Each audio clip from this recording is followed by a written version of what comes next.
सी बात है।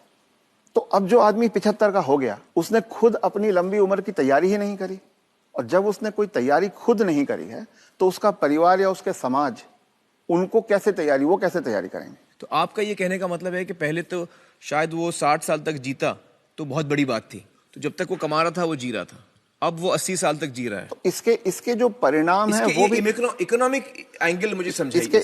इसके इकोनॉमिक एंगल बहुत भयावह है। आज हिंदुस्तान में 60 साल की उम्र में आपने एक आदमी को रिटायर कर दिया। आदमी को अगर 80 साल तक जीना है तो 20 साल के लिए उसको अपना इंतजाम करना है। उसकी पत्नी 10 साल छोटी है तो 30 साल के लिए पत्नी के लिए इंतजाम करना है। औरतें आमतौर पे 5 से 7 साल ज्यादा जीती हैं, तो 35 साल के लिए उसे अपनी पत्नी के लिए फाइनेंशियल इंतजाम करना है और 20 साल के लिए खुद के लिए इंतजाम करना है। आज के इन्फ्लेशन में, आज की महंगाई में कितना भी पैसा आप एक जगह रख दीजिए, क्या वो 35 साल तक खींच सकता है? ये प्रैक्टिकल नहीं है।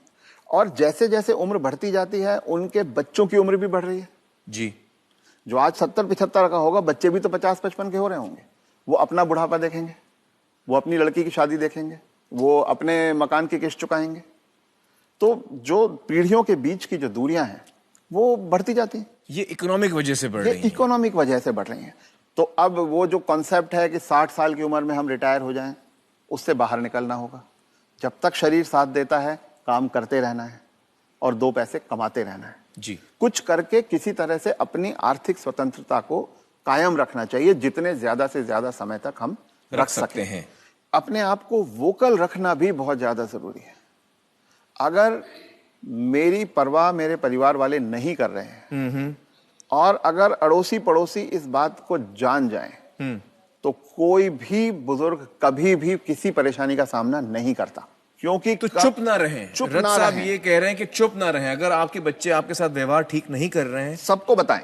तो आप सबको बताएं जी। रथ साहब, बहुत सारे जो बुजुर्ग हैं हमारे समाज में, उन पे प्रेशर आता है बच्चों की तरफ से कि आपकी जो जायदाद है या जो घर है या जो प्रॉपर्टी है, जो कुछ भी आपके पास है, वो आप हमारे नाम कर दें। इस पे आप कुछ टिप्पणी देना चाहेंगे?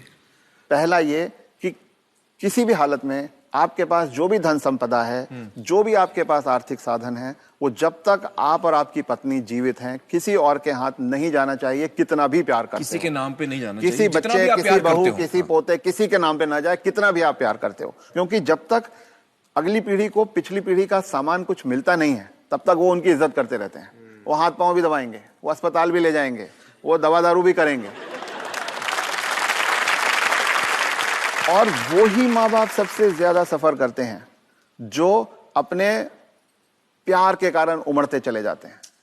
मेरा बेटा, मेरी बेटी, मेरी बहू, मेरा पोता, जो ये मेरा मेरा करना जिसने शुरू किया, बस वहीं से उनके दुर्गति के दिन शुरू हो जाते हैं।